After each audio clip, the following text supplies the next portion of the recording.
The night had a kind of electricity that hummed beneath the surface, like the air before a summer storm. I hadn't planned on seeing her tonight, but fate has a way of pulling us into places we swore we wouldn't go. The cafe was nearly empty when I walked in, its soft golden lights glowing against the dark city outside.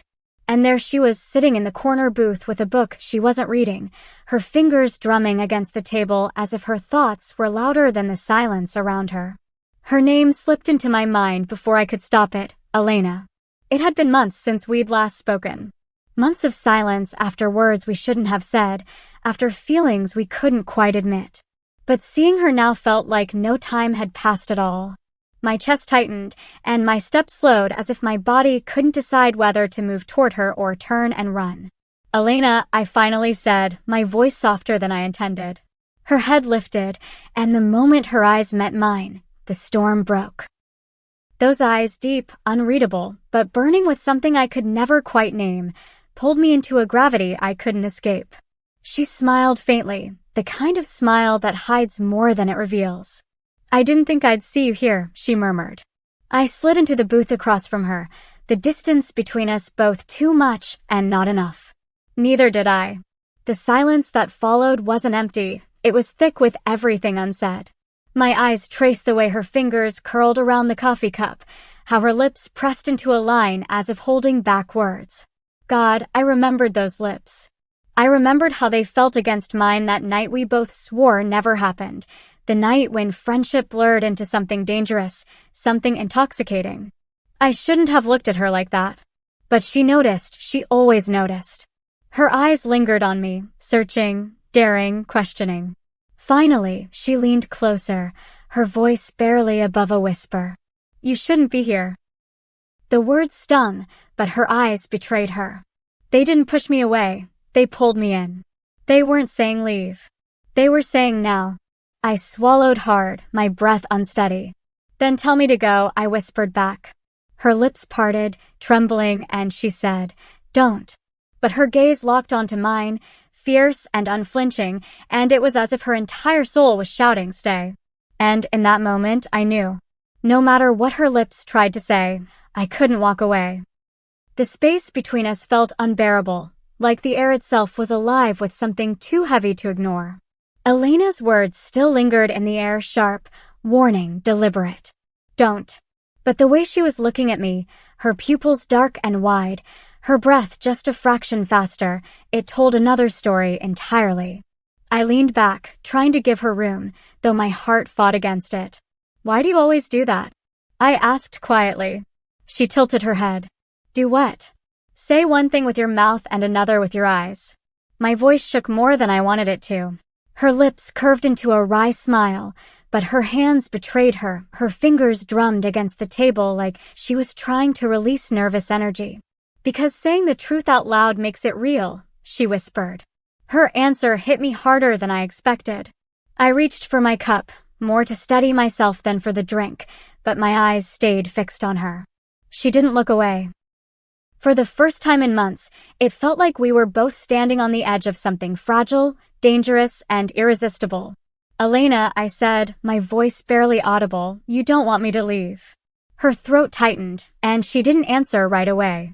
Instead, she pushed her book aside, leaned forward, and rested her chin in her hand. The gesture seemed casual, but the way her gaze swept across my face, down to my lips and back again, it was anything but casual. "You think you know me that well?" she teased, though her voice carried no strength. "I don't have to think," I said. "I can see it." For a moment, neither of us moved. The cafe around us might as well have disappeared. The clinking of dishes, the soft hum of music, all of it faded beneath the weight of her stare. I could feel the distance between us shrinking, even if neither of us had moved an inch. Her lips parted again, and this time, no words came. Just the softest exhale, like she was surrendering to something she couldn't fight anymore. I felt my body leaning forward before I even realized it, my pulse quickening with every inch that brought me closer to her. Her hand twitched on the table, as though she wanted to reach for me, but couldn't quite allow herself. And then her eyes, those dark, stormy eyes, flashed with something fierce, something hungry. "Elena," I breathed, almost pleading. Her lips curved into the faintest smile, but her whisper was rough, almost desperate. Don't. But her eyes, God, her eyes said now. The silence between us grew heavier, almost unbearable, like we were caught in a moment that could break at the slightest touch. My heart was racing, each beat echoing in my chest as though it wanted to leap straight into her hands. Elena's lips still formed that fragile word, don't, but the way her eyes devoured me, the way her breath faltered when I leaned closer, told me the truth she couldn't voice. I reached across the table slowly, testing the invisible line between us. My fingers brushed against hers, a feather-light touch that sent a jolt through me. She didn't pull away. Instead, her hand stilled beneath mine, trembling slightly as though every nerve in her body was awake. Elena, I whispered, afraid that saying her name too loud would shatter whatever spell held us here. Her eyes fluttered shut for a brief second, then opened again, darker, heavier, filled with a longing that made my breath catch. "This is a mistake," she murmured. "Then let it be our mistake," I replied, my thumb tracing the side of her hand. Her lips parted like she wanted to protest, but all that escaped was a soft sigh, fragile and aching. I could feel her fighting herself, the war between reason and desire flickering across her face. And then she let go. Her fingers curled into mine, tightening just enough to tell me she wasn't going to run. My chest swelled, and before I could stop myself, I leaned across the table, close enough to catch the faint scent of her perfume, something floral, something warm, something that was undeniably her. She didn't move back.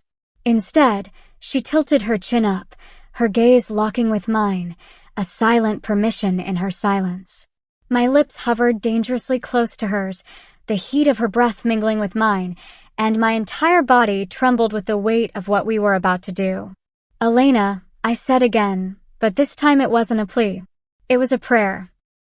Her eyes flickered down to my lips, then back up, and in that fraction of a second, all hesitation dissolved. She closed the distance, pressing her mouth to mine in a kiss that was both desperate and restrained, as if she'd been waiting for this moment just as long as I had, but still couldn't quite believe it was real. The world vanished. There was only the warmth of her lips, the softness, the urgency wrapped in hesitation. My hand cupped her cheek instinctively, and she leaned into it, deepening the kiss in a way that stole every ounce of breath from me. When we finally pulled apart, our foreheads rested together, our breaths ragged, our eyes locked in the aftermath of something neither of us could deny anymore. Her lips trembled as she whispered, "Don't," but her eyes, oh her eyes, were screaming now. The taste of her still lingered on my lips, sweet and forbidden, making my pulse race faster with every second that passed. Elena's forehead pressed against mine, her breath uneven, her hands still gripping mine as though letting go would undo what just happened. I could see the conflict flickering across her face, fear, longing, resistance, and desire all tangled together. Her lips quivered with the words she kept trying to say, but her eyes gave her away completely. They weren't saying don't. They were saying more. "Elena." My voice came out rough, almost breaking under the weight of the moment. "Why do you keep fighting it?" She drew in a shaky breath, her lashes lowering like she was trying to shield herself. "Because if I let myself want this, I won't stop." A chill shivered down my spine, not from fear, but from the truth in her words. I tilted her face gently with my hand, forcing her to meet my gaze. "Then don't stop." Her lips parted, and I could feel the tremble of her exhale against my mouth. The cafe around us no longer mattered. The clinking cups, the faint music, the world outside, it all dissolved. It was just us suspended in this fragile, dangerous cocoon of desire. This time, she moved first. Her hand slipped free from mine only to find its way to my cheek, her thumb brushing softly over my skin as though she needed to memorize the shape of me. Then she kissed me again, softer this time, slower, but no less consuming. The kiss stretched, lingered, deepened, until my heart felt like it was on fire. My hands slid over the table to her arms, tracing the warmth of her skin through the thin fabric of her blouse. She shivered beneath my touch, a sound escaping her throat that made every nerve in me tighten with want. When we broke apart again, her face stayed close to mine, her lips hovering against the edge of another kiss. Her voice was low, almost trembling. I shouldn't be doing this. And yet, I whispered, brushing my thumb over her lower lip, you are. Her eyes darkened, filled with a hunger she couldn't hide anymore. She leaned in again, pressing her lips to mine harder, deeper, as though she was surrendering to everything she'd been holding back. This wasn't a kiss of hesitation, it was a kiss of confession, of release, of finally giving herself permission to feel what we both already knew. My hands slid down to hers, fingers lacing together, anchoring us in the storm. Her grip tightened as though she was afraid I'd vanish if she let go.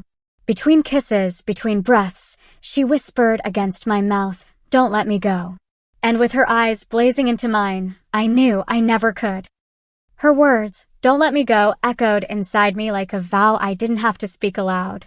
I tightened my grip on her hands, pulling them gently across the table until they rested between us, palms pressed together like a prayer neither of us had ever dared to say. "Elena," I murmured, my forehead brushing against hers, "you have no idea how long I've been waiting for this." Her lips trembled into a faint smile.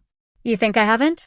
The weight of her confession settled deep in my chest, and I could feel the way it loosened something inside her too, like a lock clicking open after years of being sealed. She leaned in again, her lips finding mine with more certainty this time, more hunger. The kiss was different now. It wasn't hesitant, wasn't fragile. It was alive, pulsing with every moment we had denied ourselves, with every night spent wishing for something we told ourselves we couldn't have.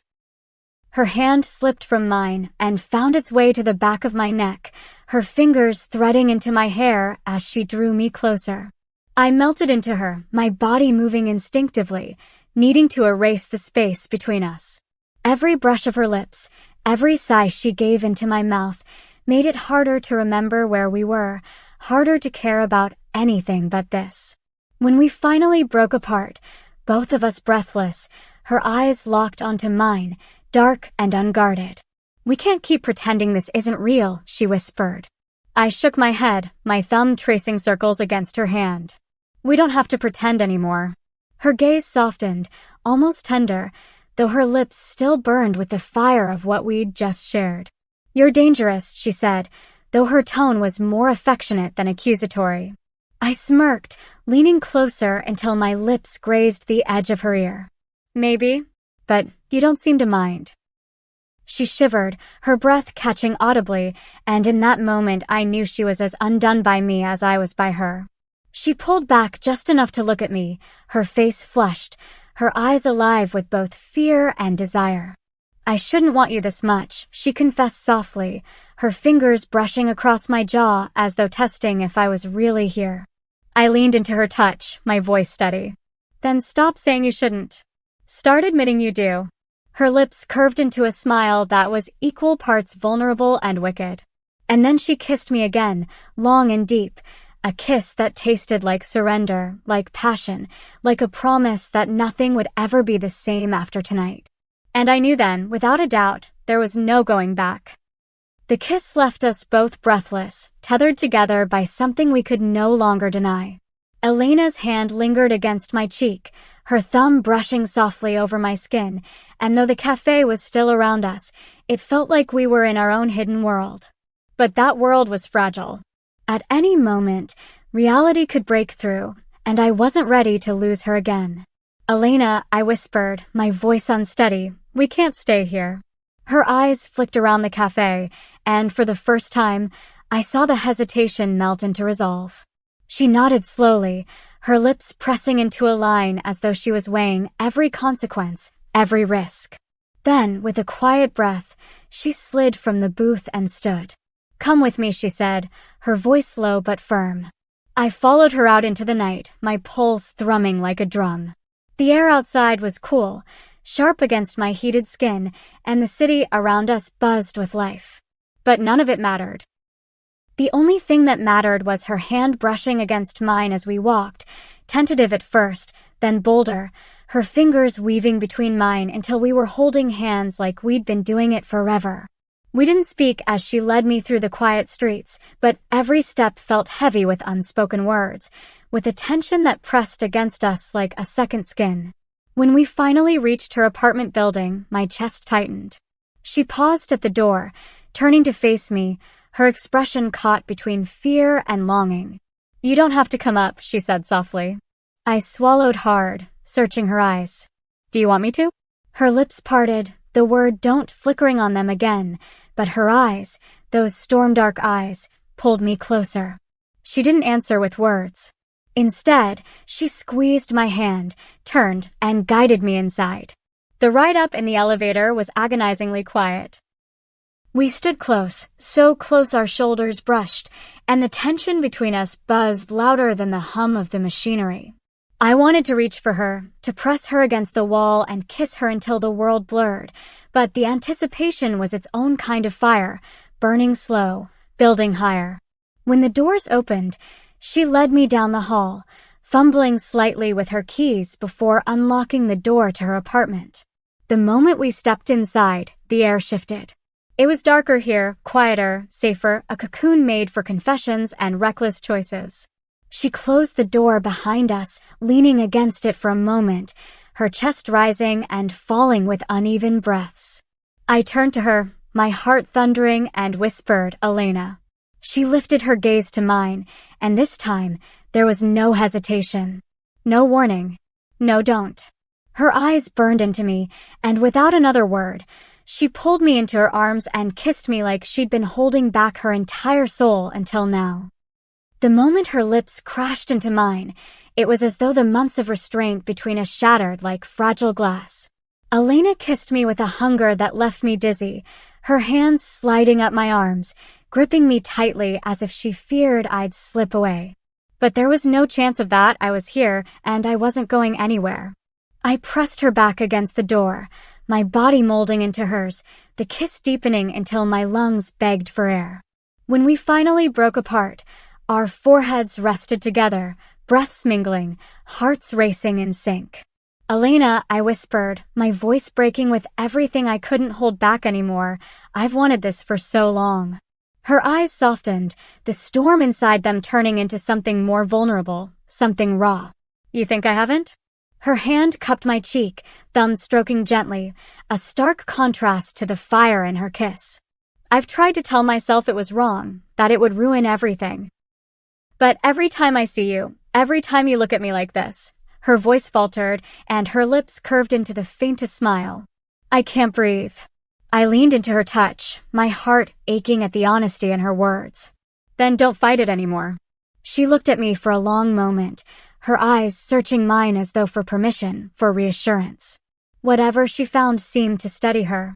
Because then she kissed me again, softer this time, slower, like she was tasting every second, memorizing me with each brush of her lips. We stumbled together into the living room, neither of us willing to break the kiss. Her hands slid around my waist, pulling me closer, and I could feel the heat radiating off her body. My fingers threaded through her hair, tugging gently as her sigh melted into my mouth. When we finally pulled apart, both gasping for air, she pressed her forehead to mine, whispering, "I don't know how to stop now." A smile tugged at my lips. "Then don't." Her laugh was soft, shaky, filled with disbelief and relief all at once. She pulled me onto the couch with her, curling into me like she belonged there. Her hand slipped into mine, her thumb tracing idle circles on my skin, grounding us even as everything felt like it was spinning. For a while, we just sat there, wrapped in each other, the silence filled with unspoken words. Then she tilted her head, her eyes shimmering in the dim light. "You scare me," she admitted softly. I frowned. "Why?" "Because you see me," she whispered. "You see everything I try to hide." I kissed her again, slow and tender. "And I love what I see." Her breath caught, her eyes widening slightly at the word love. But she didn't pull away. Instead, she kissed me back with a desperation that said she'd been waiting to hear it all along. Her lips lingered on mine, trembling as though the kiss itself was a confession she could no longer hold back. When we finally broke apart, Her eyes searched mine with a raw intensity that made my chest ache. The storm I had always seen in her gaze was still there, but now it wasn't just chaos, it was need, longing, and a fragile kind of hope. "Elena," I whispered, brushing a strand of hair from her face, "you don't have to be afraid." She let out a shaky breath, her fingers curling into the fabric of my shirt. "I don't know how to do this," she admitted softly. "I've spent so long telling myself to stay away from you. Telling myself that wanting you would only lead to heartbreak." I lifted her hand to my lips, pressing a gentle kiss to her knuckles. "But here you are. And here I am. Doesn't that mean something?" Her eyes flickered, and I could see the battle inside her, the part of her that still clung to caution, and the part that had already surrendered. Slowly, she nodded, her voice breaking as she said, "It means everything." I leaned in again, kissing her deeply, pouring all the words I couldn't say into the press of my lips against hers. She responded with equal fervor, her arms wrapping around me, pulling me closer until our bodies melted into one another. The warmth of her, the way her breath hitched when my hand slid along her back, made my entire body hum with electricity. We broke apart only to rest against each other, foreheads touching, hearts racing. She looked at me with a vulnerability I'd never seen before, her eyes glistening as she whispered, "I don't want to lose you." "You won't," I promised, my voice steady even as my heart trembled with the weight of it. "Not now, not ever." Her lips curved into the faintest smile, but her eyes still held traces of fear. I kissed her again, slow and reassuring, then pulled her into my arms, holding her as if I could shield her from every doubt. She melted into the embrace, her body relaxing against mine, her breath warm against my neck. Minutes passed like seconds, and every quiet moment between us felt like a sacred secret. When she finally pulled back slightly, her eyes searched mine with a quiet intensity. "I think I've been waiting for you longer than I even realized," she confessed. I cupped her face, my thumb brushing her cheek. "And I've been waiting for you to stop saying don't when you've always meant now." Her lips parted as if to deny it, but instead, she laughed softly, almost in disbelief. Then she kissed me again, longer, deeper, more certain. And in that moment, there was no more hesitation. Only us. The room was quiet except for the rhythm of our breathing, but inside me, everything was loud, my heartbeat, my thoughts, the undeniable truth that I was finally where I belonged. Elena's hands clung to me as though she was afraid I might slip away, but her kiss told me the opposite. She was finally letting me in. We sank deeper into the couch, her body curled against mine, the warmth of her pressing into every inch of me. She pulled back just enough to look at me, her eyes glistening in the dim light. For a moment, she seemed on the verge of speaking, but then she shook her head with a trembling smile. "What?" I asked softly, brushing my fingers along her jaw. She exhaled, closing her eyes for a beat before opening them again. "I can't believe this is real. I've wanted you for so long, and now that you're here, I feel like I'm dreaming." I leaned in and kissed her gently, lingering against her lips. "It's real. I'm real. We're real." Her laugh was shaky, filled with relief and something close to wonder. She rested her forehead against mine, whispering, "Then promise me. Promise me you won't disappear." I held her tighter, my voice steady and sure. "I promise. No more running. No more pretending." Her breath caught, and I could feel the shift in her, like all the walls she'd built around her heart were finally crumbling. She kissed me again, harder this time, pouring every ounce of fear, longing, and hope into the press of her lips against mine. I responded with equal urgency, my hands tracing the curve of her back, memorizing her like I'd been waiting my whole life for this moment. The kiss deepened, turned slower, more tender, more desperate, as though neither of us wanted the night to end. When we finally broke apart, both of us breathless and trembling, she looked at me with a raw honesty I'd never seen before. "I love you," she whispered, so quiet it almost didn't reach me. But the words hit harder than any kiss, any touch. My chest tightened, and I felt tears sting my eyes. I love you too, I said, my voice breaking, because it was the only truth I'd ever known. She smiled then, a real smile, unguarded and radiant. Her hand slipped into mine, our fingers lacing together, and for the first time, there was no hesitation in her gaze. No warnings. No walls. Just us. We stayed like that for hours, talking, laughing, kissing, and holding each other as if the world outside didn't exist. Every whispered confession, every touch, every look between us was a promise of something more. And as dawn began to spill its light through the window, painting her skin in soft gold, I realized something I had always known but never dared to believe. Her lips may have said don't, but her eyes had always said now. And now was forever.